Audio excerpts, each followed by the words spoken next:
नमस्ते। आज हामी how to handle social media लोकसेवा तयारीका सन्दर्भमा सामाजिक सञ्जालहरूलाई कसरी व्यवस्थित गरी अगाडि बढाउने, युज गर्ने कि नगर्ने, के गर्ने भन्ने विषयका सन्दर्भमा अनुभवमा आधारित रहेर कुराहरू सेयर गर्नेछौँ। र सबैभन्दा पहिला हाम्रो सन्तोष सरलाई उहाँले आफ्नो तयारीको क्रममा के कसरी ह्यान्डल गर्नुभएको थियो, होइन, सोसियल मिडिया तयारी गर्दै गर्दा युज गर्नुभयो कि भएन, कसरी गर्नुभयो भन्ने विषयमा उहाँले आफ्नो अनुभव राखिदिनु हुन अनुरोध गरेँ। सन्तोष सर, गो अहेड। नमस्कार सम्पूर्ण। गोकुराम सरले एकदम महत्त्वपूर्ण टपिकमा आज मलाई इन्भाइट गर्नुभएको छ। र यो सोसियल मिडिया भन्ने टपिक एकदम मान्छेलाई धेरै डिस्ट्रेक्सन गर्छ कि आजको युगमा मेरो पोडकास्टमा पनि यो टिकटकको बारेमा हामीहरू भनिरहेको थियौँ। टिकटकले मान्छेको माइन्डको क्यापासिटी नै 15 सेकेन्डको बनाइदिएछ है। यसले गर्दा मान्छेलाई त्यो एकछिन बसेर मजाले ध्यान दिएर पढ्नै सक्दैन। त्यसले गर्दा पढाइ हुँदैन अनि क्वालिटी स्टडी हुँदैन। त्यसैको सन्दर्भमा डिस्ट्रेक्सन हामी जति यो सोसियल मिडियाबाट जति टाढा हुन्छौँ त्यति नै हामीले क्वालिटी स्टडी गर्छौँ, प्लस राम्रो स्टडी गरेर आफ्नो लक्ष्य हासिल गर्छौँ। अनि मैले चाहिँ म पढ्ने बेलामा मेरो स्क्रिन टाइम एकदम लास्ट कम हुन्थ्यो। दिनमा 1 घन्टा या म्याक्सिमम मतलब एकदम अधिकतम 2 घन्टाभन्दा बढी हुन्थेन। अनि म के गर्थेँ भने एक महिनासम्म मोबाइल अफ गरिदिन्थेँ कि अनि किप्याड मोबाइल युज गर्थेँ। यस्तो मोबाइल यो मोबाइल युज गर्थेँ यसमा कलहरू गर्नको लागि। बाँकी एक महिनासम्म मोबाइलै अफ स्विच अफ गरेर राखिदिने। बल्ल त्यही केही जस्तै अब जिके आइक्यू पढ्नु छ भने लास्टमा इक्जामको लास्टमा करेन्ट अफेयर हेर्नुपर्छ। अनि करेन्ट अफेयर हेर्ने टाइममा मोबाइलहरू हेर्ने, मोबाइलबाट त्यो युट्युबबाट भिडियो हेरिहाल्थेँ म। अनि यसो के भइरहेछ बिबिसी न्युज सुन्थेँ। अनि के करेन्ट अफेयरहरू थाहा पाउनको लागि युज गर्थेँ प्रायः जसो। न त मतलब मलाई स्टडी मटेरियल स्क्रिनसट लिन्थेँ म, त्यो स्क्रिनसट या त कपीमा नोट गर्थेँ या त प्रिन्ट गराएर ल्याउँथेँ। मोबाइलबाट पढ्थेन कि कहिले पनि। मोबाइलबाट पढ्यो भने फेरि त्यो एकछिनमै टिकटकमा फेसबुकमा या उता उता मन लागिहाल्थ्यो कि जान, उता फिल्म हेर्ने कि युट्युबमा जाने मन लागिहाल्थ्यो कि। त्यसैले म मोबाइल अफ गरेर एक महिनासम्म मोबाइल अफ गरिदिन्थेँ। फेरि बाहिर गएपछि घरमा कुरा पनि गर्नुपर्छ, कहिलेकाहीँ त्यो अनलाइन क्लास पनि लिनुपर्छ। त्यतिखेर यदि ल्यापटप छ भने ल्यापटपमा अलि सजिलो हुन्छ जस्तो लाग्छ क्या मलाई। मोबाइलभन्दा अलि ल्यापटप युज गर्यो भने मान्छेले कम डिस्ट्रेक्सन हुन्छ जस्तो मलाई फिल हुन्छ। म चाहिँ ल्यापटप बढी युज गर्थेँ किनकि त्यो डिस्ट्रेक्सन नहोस् भनेर। भन्नाले त्यो समयमा तपाईँसँग टिकटक, फेसबुक सबै थियो? थियो बट म डिएक्टिभेट गरेको छु। डिएक्टिभेट गरेर पढिरहनु भएको थियो? डिएक्टिभेट गरेको थिएँ म, टिकटक युजै गरिरहेको थिएन। अनि प्लस युट्युब मात्र युज गर्थेँ। अनि किबोर्ड अरे किप्याड वाला किप्याडमा। मोबाइल युज गर्थेँ कि अनि किप्याड वाला। डिएक्टिभ गर्नु जे सब के छ त तपाईँलाई के लाग्यो लोकसेवाको पढाइका सन्दर्भमा सोसियल मिडिया कतिको लाभदायी देख्नुभयो, कतिको पाउनुभयो, के छ, के सजेस्ट गर्नुहुन्छ फर अदर? म त भन्छु यति मतलब मान्छेले सदुपयोग गरिरहेछ सोसियल मिडियाको भने धेरै राम्रो हो क्या। आजभोलि मान्छेले सदुपयोग भन्दा दुरुपयोग बढी गरिरहेछ। टिकटक भिडियो हेर्ने, यताउता गफ सुन्ने, यताउता गाना सुन्ने, भिडियो हेर्ने, टिकटक हेर्ने, डान्स हेर्ने, त्यसले गर्दा झन् डिस्ट्रेक्सन बनाउँछ कि। त्यो एकछिन पढ्न बसेछौँ त्यही दिमागमा आइरहेछ। दिमागमा प्यार फलानो ढिम्कानो त्यही दिमागमा आइरहेछ कि। त्यसले गर्दा मान्छेलाई डिस्ट्रेक्सन गराउँछ। यदि मान्छे त्यो आफ्नो दिमागमा यदि त्यो भिडियोहरू हाल्दै गयो भने त्यही पछि आउँछ कि पढ्ने बेलामा पनि त्यही याद आउँछ। त्यसैले जति हामी कम डिस्ट्रेक्सन हुन्छौँ त्यति धेरै क्वालिटी स्टडी गर्छौँ।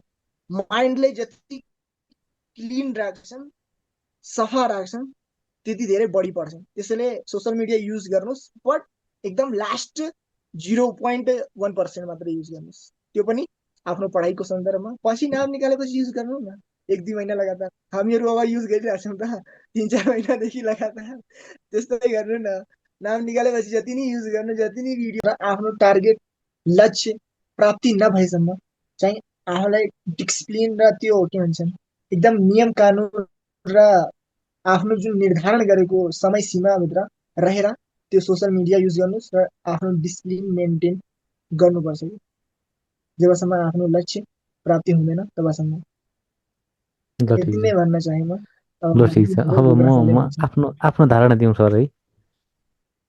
ल एकदम एकदम सर ठिक छ। अब त्यो देखियो पनि, तपाईँको रिजल्टले पनि देखायो त्यो सोसियल मिडिया म्यानेज गरेका कारणले तपाईँले जागिर खानुभयो होला पक्कै पनि। र अब यसपछि म के भन्छु भने, म 2 देखि 3टा पहिला स्लोगन भन्छु, त्यसपछि मैले कन्टिन्यू गर्छु है सर। सुन्नुहोस्, एक नम्बरमा एकदम अर्जुन दृष्टि चाहियो लोकसेवाप्रति, एउटा त्यो राख्नुहोस्। अनि अर्को कुरा, खाने मुखलाई जुङ्गाले छेक्दैन, 2टा कुरा, यो कुरा भन्नुहोस्। अब यो घटनासँग सान्दर्भिक विषयवस्तु पनि हो यो। अब मैले के भने जस्तो तपाईँको र मेरो अनुभव यहाँ टोटल्ली बाजिने देखियो। तपाईँ अब सोसियल मिडियाको अलिकति कट्टर विरोधी नभए पनि फरक फरक देखिएको। हुन्छ हो, तपाईँ अलिक विरोध गरे जस्तो गर्नुभयो, तर म सोसियल मिडियाप्रति पोजिटिभ। मैले गरेकै त्यही हो। अब तपाईँले फेसबुक डिएक्टिभसम्म गर्न भ्याउनु भयो, मैले गरिनँ। मैले भरपुर मात्रामा फेसबुक चलाएँ, युट्युब चलाएँ, तर चलाइको प्याटर्न फरक थियो, फरक यति थियो।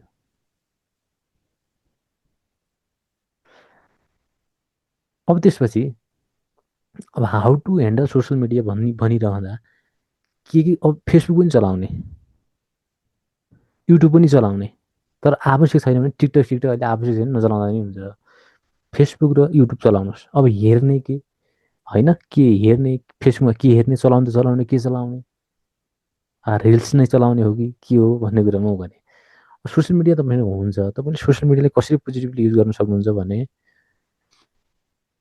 न्युज सुन्ने, न्युज हेर्ने होइन, त्यसै गरी लेख रचनाहरू पढ्ने, आउँछन् नि फेसबुकमा लेख रचनाहरू, आउँदैनन्? विभिन्न टपिकका सन्दर्भमा, सार्वजनिक प्रशासनका सन्दर्भमा होइन, बेरोजुगा सम्बन्धमा, विभिन्न संवैधानिक निकायका प्रतिवेदनका सम्बन्धमा अनेक विषयमा लेख रचनाहरू आउँछन्, आउँदैनन्? ती विषय तपाईँले हेर्न सक्नुहुन्छ। अनि अरू कुरा, गोर्खापत्रको पनि बुधबार प्रकाशित हुन्छ, ती घटनाहरू हेर्नुहोस्। समसामयिक विषयवस्तु भयो अथवा लिखितसँग सम्बन्धित रहे पनि अरू कुराहरू त्यहाँ आएका हुन्छन्, ती कुराहरू हेर्नुहोस्। ठिक छ। त्यसपछि अर्को प्र्याक्टिस सेटहरू, अब जस्तो तपाईँको नायब सेवाको रिजल्ट आइसकेपछि पनि होइन, अनि अफिसरको रिजल्ट आइसकेपछि पनि, खैतर रिजल्ट आइसकेपछि पनि के आउँछ भन्दाखेरि फेसबुकहरूमा आउँछ, यो ठाउँबाट यति नम्बरमा पोस्टिङ हुनुभएका सरले अभ्यासको क्रममा लेख्नुभएका प्रश्न उत्तरहरू भनेर आउँछ। त्यो हेर्नु न, त्यो हेर्दै तपाईँले प्याटर्न थाहा पाउनुहुन्छ। खास जागिर खाने मान्छेले लेख्दो रहेछ कि यो कुरा थाहा हुन्छ होइन। त्यो त म पनि हेर्थेँ त, 1-2 हो घन्टा हो चाहिँ हो मोबाइल हो चलाउनु हो, पर्ने, त्यसरी युज गर्नुहोस्, 1-2 त्यसरी युज घन्टा गर्नुहोस्। चलाउनु भनेको हो, चलाउने तर त्यसरी हेर्नुहोस्। हो, त्यसका अलावा त्यसरी मैले भने, अब तपाईँको अर्जुन दृष्टि, लोकसेवाप्रति अर्जुन दृष्टि छ भने तपाईँ लोकसेवाको अरू केही पनि देख्नु भएको छैन भने तपाईँले जे आयो भने, जस्ता रिल्स आयो भने, जस्ता जे आयो भने तपाईँले भुल्याउने होला छैन। त्यो भएर सबभन्दा पहिला लोकसेवाप्रति अर्जुन दृष्टि बनाउनुहोस्, जसले तपाईँलाई डिस्ट्र्याक्सन हुन दिँदैन। सोसियल मिडियाको रिल्स हेर्ने बेला पनि तपाईँले लोकसेवा देख्नुहुन्छ, त्यसो गर्दै गर्दा अनि तपाईँले सोसियल मिडियाले तपाईँलाई डिस्टर्ब गर्दैन। प्रत्येक दिन न्युज सुन्नुहोस् होइन, त्यो अब सोसियल मिडियाको थ्रुबाट सुन्ने, युट्युबबाट अथवा फेसबुकबाट सुन्नुहोस्, यसै तपाईँले मिसयुज गर्नु भएन क्या। र अर्को कुरा पनि हुन्छ कि तपाईँले यदि लोकसेवाप्रति सिरियस हुनुहुन्न भने तपाईँले जतिसुकै जेसुकै गरे पनि, डिएक्टिभ गरे पनि, हटाए पनि, मोबाइल फुटाए पनि, तपाईँको सोसियल मिडिया हेर्ने यदि लत छ भने तपाईँले हेरिहाल्नुहुन्छ। त्यो भएर भन्नाले यसरी तपाईँले पोजिटिभ हुनुभयो र अर्जुन दृष्टि लोकसेवासँग राख्नु भने कुनै पनि कुराले तपाईँले डिस्ट्र्याक्सन गर्दैन। त्यसै सोसियल मिडियाको पोजिटिभ युज गर्नुहोस् र तयारीलाई भरपुर बेटर बनाउनुहोस् भन्न चाहेँ। त्यही गर्नुहोस्। र अब हामी नेक्स्ट भिडियोमा अर्को टपिकमा कुनै विषयमा कुरा गर्नेछौँ। त्यसैले सोसियल मिडिया युज गर्नुहोस्, फेसबुक पनि चलाउनुहोस्, युट्युब पनि चलाउनुहोस्, तर चाहिने कुरा हेर्नुहोस्। रिल्स, अनावश्यक रिल्सहरू स्क्रोल नगर्नुहोस्। त्यसरी गर्नुहोस्, किनभने मैले पनि जस्तो सरले पनि भन्नुभयो, फेसबुक मेरै पालामा पनि 1 घन्टा कहिले 5 घन्टासम्म चल्यो, 5 घन्टामा अब त्यो अरू अन्य कुराहरू हेरियो। त्यसरी ध्यान दिनुहोस्। हस्, थ्याङ्क यू, सी हस्। ठिक छ सर, अघि सर सन्तोष सर भन्नु हस्, धन्यवाद धन्यवाद धन्यवाद। थ्याङ्क ल यू हस्, थ्याङ्क हामी यू एकदम नेक्स्टमा भेट्नेछौँ। हस्, नेक्स्ट अर्को भिडियोमा भेट्नेछौँ। हस् हस् एकदम एकदम सर एकदम ल हस् हस् हस्। धन्यवाद।